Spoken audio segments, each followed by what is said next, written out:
এই সুন্নি নামের ভণ্ড থেকে আল্লাহ রাব্বুল আলামিন সকলকে হেফাজত করুন। আল্লাহ রাব্বুল আলামিন। হামিদান ওয়া মুসাল্লিয়ান আম্মা বাদ। দেশ প্রবাস কাছে দূরে যে যেখান থেকে আমাদের এই ভিডিওটি দেখছেন সকলকে আন্তরিক ভালোবাসা ও সালাম। আসসালামু আলাইকুম ওয়া রাহমাতুল্লাহি ওয়া বারাকাতুহু। সম্মানিত বন্ধুরা, একটা ভিডিও দেখে খুব অবাক হলাম। কদিন ধরে সোশ্যাল মিডিয়ায় এই ভিডিওটি চলছে।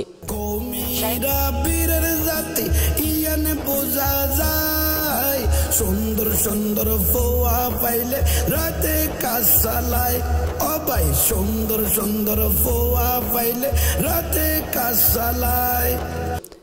শেখ আলী হাসান ওসামা হাফিজাহুল্লাহ তিনি চ্যালেঞ্জ দিয়েছিলেন এবং সুন্নি হুজুর জাহাঙ্গীর হুজুর তিনি সেই চ্যালেঞ্জ অ্যাকসেপ্ট করেছিলেন। পরবর্তীতে তিনি চ্যালেঞ্জে আসেননি, তিনি তো এক চ্যালেঞ্জে আসেননি এই জাহাঙ্গীর হুজুর। তারপরে অকাট্য ভাষায় তিনি কথাবার্তা বলছেন, গালিগালাজ করছেন, কমেন্ট করছেন, অথচ এনার হিম্মত নেই যে ডিবেটে আসার।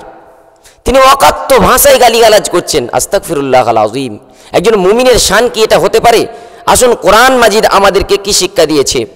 আল্লাহ রাব্বুল আলামিন সূরা মুমিনুনের 3 নম্বর আয়াতে বলেছেন, ওয়াল্লাযীনা হুম আনিল লাগবি মুরিদুন। মুসলমানের একটা গুণ এটাই যে তারা অহেতুক কথাবার্তা, অহেতুক কাজকর্ম, অহেতুক কথাবার্তা থেকে নিজেরা সরে থাকে।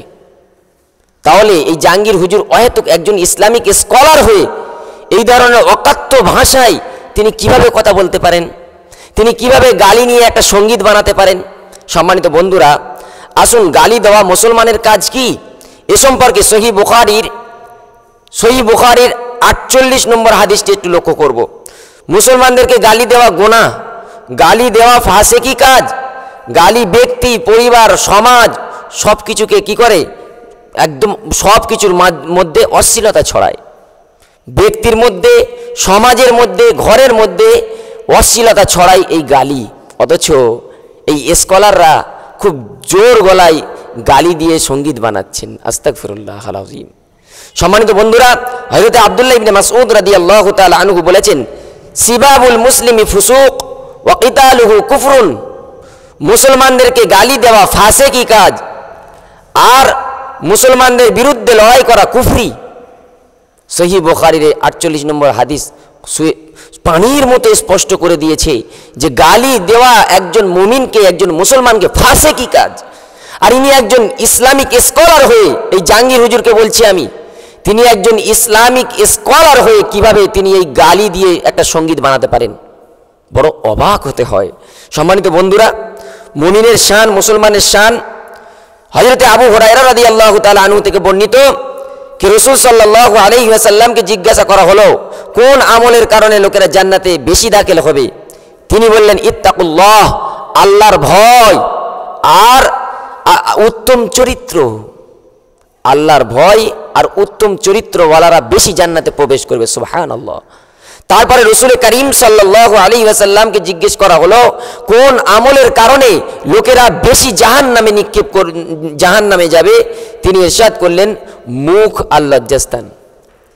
সম্মানিত প্রিয় দিনী ভাই বোন, ভেবে দেখুন, এই স্কলার কি এই হাদিসগুলো পড়েননি?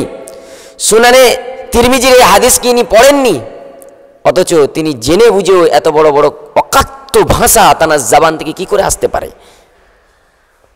সম্মানিত বন্ধুরা, সহিহ বুখারীর হাদিস লক্ষ্য করুন। রাসূলুল্লাহ সাল্লাল্লাহু আলাইহি ওয়াসাল্লাম বলেছেন, মান ইয়াদমান লিমা বাইনা লাহইয়াহি ওয়া মা বাইনা রিজলাইহি আদমাল্লাহুল জান্নাহ।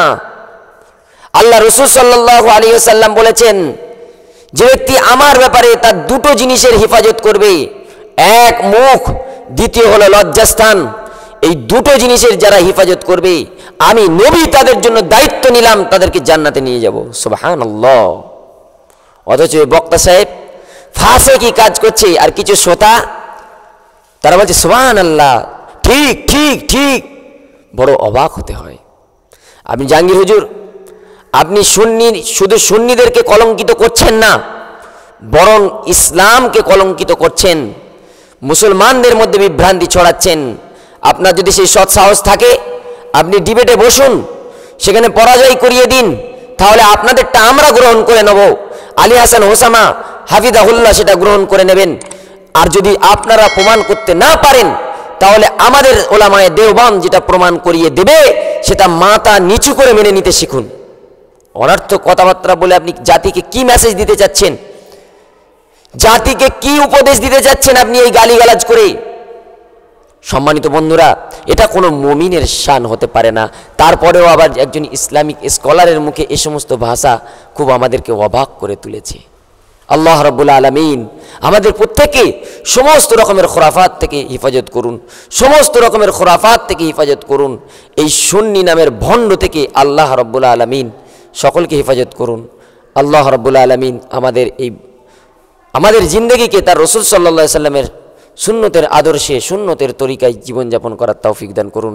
প্রিয় দর্শক, আজ ভিডিও এখানেই সমাপ্ত করলাম। ওয়া আখিরু দাওয়ানা আলহামদুলিল্লাহি রাব্বিল আলামিন।